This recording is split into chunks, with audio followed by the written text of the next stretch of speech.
आ गए हैं कुछ ऐसे 5 मिस्टेक्स के साथ जो कि एग्जाम से पहले आप यूजुअली करते हैं, जो एक्सीडेंटली या फिर खुद से ही हम लोग कर जाते हैं। ठीक है, उन मिस्टेक्स की बात करूंगा। ज़्यादा आप टाइम नहीं लूंगा आप लोगों का, क्योंकि आप लोगों का टाइम बहुत ज़्यादा बहुमूल्य है। सर व्हाट्सअप कैसे का गेम से क्या बोलना चाहिए सर। आज बात करेंगे वो 5 मिस्टेक्स की जो यूजुअली बच्चे करते हैं ड्यूरिंग देयर एग्जाम्स। तो सीधा आते हैं टॉपिक के ऊपर। सबसे पहला पॉइंट जो है वो है हमारा eat healthy and sleep well. जी हाँ सर, बहुत आपने लोगों से सुना होगा, लेकिन मैं इसमें थोड़ा सा ट्विस्ट डालूंगा आपके लिए, जिससे कि आप लोग इसको अच्छे से यूटिलाइज कर पाए। देखिए, सबसे पहले हेल्दी में क्या सर, हमें हेल्दी खाना है वो आपके ऊपर है। बस एक चीज का ध्यान रखिए, जंक फूड अवॉइड करना है ड्यूरिंग द एग्जाम टाइम। जब भी अगर आपका एग्जाम आने वाला है या एग्जाम चल रहे हैं और एग्जाम से एक हफ्ते पहले से आप लोगों को बाहर का खाना बंद करना है। बाहर का मीन्स कुछ भी जंक फूड हो गया, अवॉइड इट। इवन मैं तो कहूंगा कि जो आप वेफर्स खाते हैं ना सर, उसको भी जितना कम खा सके उतना ही अच्छा है। अगर ज्यादा भूख लग रही है, वेफर्स पड़े हैं, तो that's a different thing. But हाँ, बाहर के जंक फूड को प्लीज प्लीज प्लीज अवॉइड कीजिएगा इस टाइम में, क्योंकि बीमार पड़े सर, ये टाइम बहुत ज्यादा कीमती है, तो दिक्कत पड़ सकती है। सेकंड चीज में मैं बोलूंगा इसी के साथ सोना। अब सोने में मैं ये बिल्कुल ये नहीं बोलूंगा कि यार 6-7 घंटे रोज सो, वैसा तो सोना चाहिए। बट अगर आपका खुद का सिलेबस बचा हुआ है, आपको पता है कि मेरा 2 दिन बाद एग्जाम है एंड एग्जाम के लिए मेरी प्रिपरेशन अभी भी अच्छे से नहीं हुई है, मुझे रात जगना पड़ेगा, रात काली करनी पड़ेगी। इन सच के अगर आप सोने भी जाओगे ना, नींद नहीं आएगी और ज्यादा नेक्स्ट डे के लिए टेंशन बढ़ेगा और ज्यादा हेल्थ पे इफेक्ट पड़ेगा, इम्पैक्ट पड़ेगा, नेगेटिव इम्पैक्ट पड़ेगा। तो उस केस में सर क्या करना चाहिए, मैं तो आपको सजेस्ट करूंगा पूरी रात जगनी है, जग जाओ। मतलब 3-4 दिन नहीं सोना, मत सो, डजेंट मैटर। बट एग्जाम से एक दिन पहले 8 घंटे की नींद लेके जाना चाहिए बस।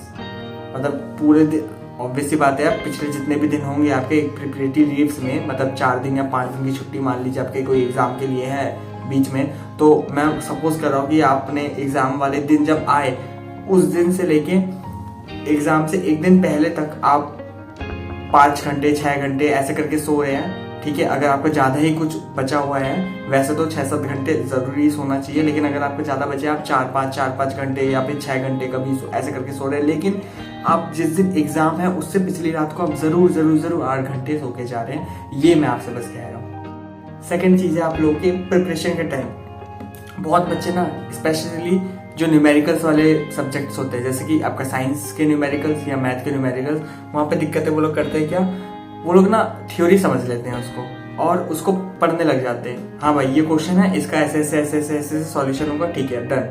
ये क्वेश्चन है, इसका ऐसे सॉल्यूशन होगा, डन।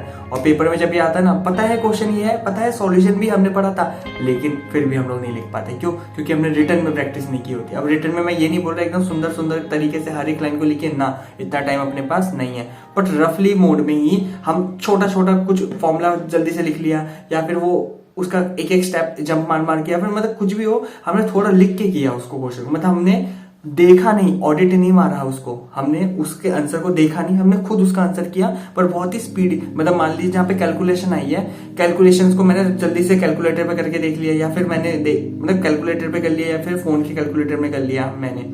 ठीक है, जिससे कि हमें ये रहे कि हाँ, कैलकुलेशन कुछ ऐसा तो नहीं था जो कुछ स्पेशल चीज था। मतलब कैलकुलेशन में बहुत बार होता है ना, दिखने में लगता है कि यार ये तो ऐसे कैलकुलेट होगा, लेकिन जब एक्चुअल में कैलकुलेशन हो रही होती है ना उसमें, तो मान लीजिए कि वो बाहर वाले के साथ के पहले मल्टीप्लाई हो रहा होता है, फिर अंदर वाले की जगह प्लस हो रहा होता है, समथिंग ऐसा कुछ, मतलब कुछ स्पेशल हो रहा होता है उसमें। ठीक है, वो कभी कभार हम लोग मिस कर जाते हैं। तो इसलिए कैलकुलेशन जल्दी से आपने किसी टेक्नोलॉजी का यूज कर लिया, मतलब कैलकुलेटर या फोन का यूज करके आपने कैलकुलेशन कर लिया। ठीक है, जिससे आपको पता सेटिस्फेक्शन मिले कि हाँ, मैं कैलकुलेट सही कर रहा हूँ। ठीक है, आपको मुझे पता है कैलकुलेटर घर में मतलब पेपर में यूज नहीं है, कर सकते, लेकिन मैं बस प्रोसेस की बात कर रहा हूँ कि आपको प्रोसेस पता रहेगा कि हाँ, कैलकुलेट कैसे हुआ वो चीज। ठीक है, बाकी जितने भी स्टेप्स आप जंप कर सकते हो उसमें उतना स्टेप जंप कीजिए। बस मैं आपसे चाहता हूँ कि आप एंड रिजल्ट्स 80% खुद ला रहे हो, ना कि आप 80% देख के ला रहे हो। बात समझ रहे हो? मतलब मैं ये नहीं चाहता कि आप 80% या 90% देख रहे हो एंड देन आंसर आपका दिख रहा है कि हाँ ये आंसर है ना।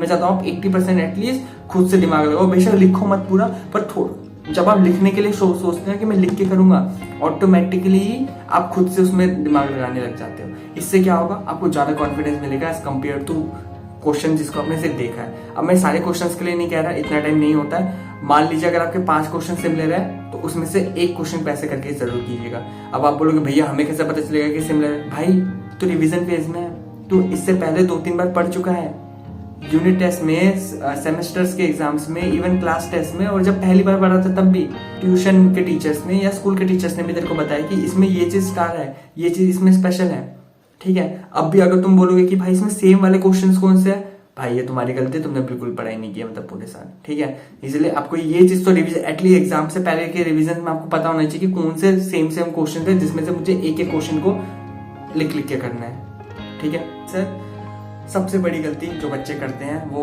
है प्रीवियस ईयर के पेपर्स के क्वेश्चंस को वो लोग इग्नोर कर देते हैं। मैं जस्ट पीछे वाले का नहीं बोल रहा, लेकिन हाँ उससे पीछे के जितने भी हैं प्लीज उसको तो जरूर एक बार देख के जाइएगा। उसको मैं लिखने को नहीं कह रहा, लेकिन हाँ क्वेश्चन जरूर देख के जाइएगा कि आपको आते हैं कि नहीं आते। उसमें से जो क्वेश्चन आपको लगता है कि यार नहीं बन सकता, करके देख लीजिए, ठीक है।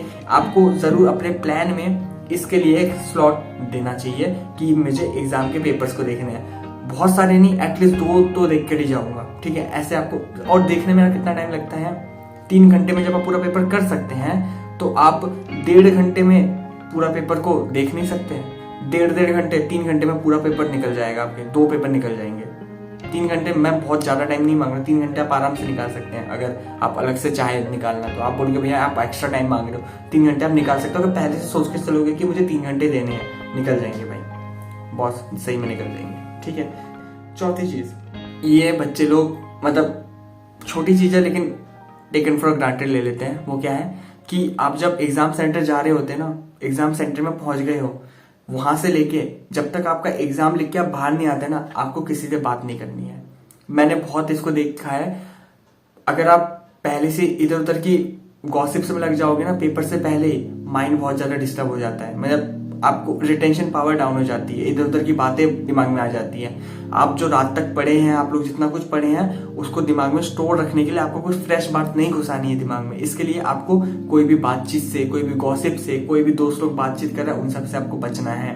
किसी से बात नहीं करनी, चुपचाप जाना है, अपने टेबल में बैठना है, पेपर देना है, बाहर निकलना, उसके बाद जो बात करनी करिए, एंड देन नेक्स्ट पेपर के लिए तैयारी करने के लिए घर चले जाइए। समझ आ रहा है? तो इसलिए जब तक पेपर नहीं होता तब तक किसी से कुछ भी बातचीत नहीं करनी है, ये याद रखिएगा। बहुत छोटी बात है लेकिन बहुत इंपॉर्टेंट है।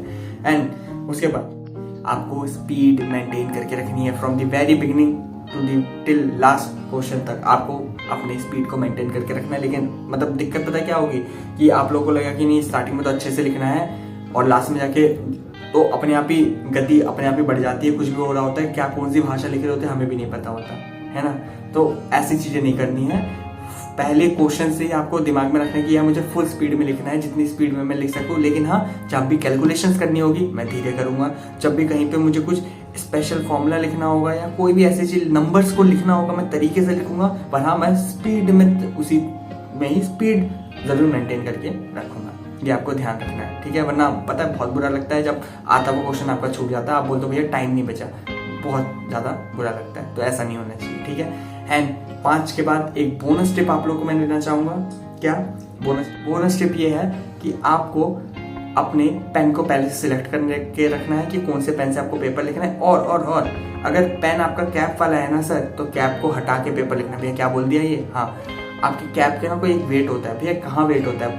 बहुत हल्का है, आपकी पूरी बॉडी के लिए वेट ना हो, लेकिन आपका जो उंगली है ना, 2 उंगलियां जिससे आप लिख रहे हो अपना पेपर, उसके लिए उस कैप का अच्छा खासा वेट होता है। आप लंबे टाइम तक लिखना चाहते हो तो हल्का आपका जितना सामान रहेगा उतनी स्पीड में बिना थके आपकी उंगलियां लिख पाएगी। तो इसलिए अगर आपका कैप वाला पेन है तो कैप को हटा के अपने पेपर को लिखिएगा, बहुत ज्यादा फायदा मिलेगा, ठीक है।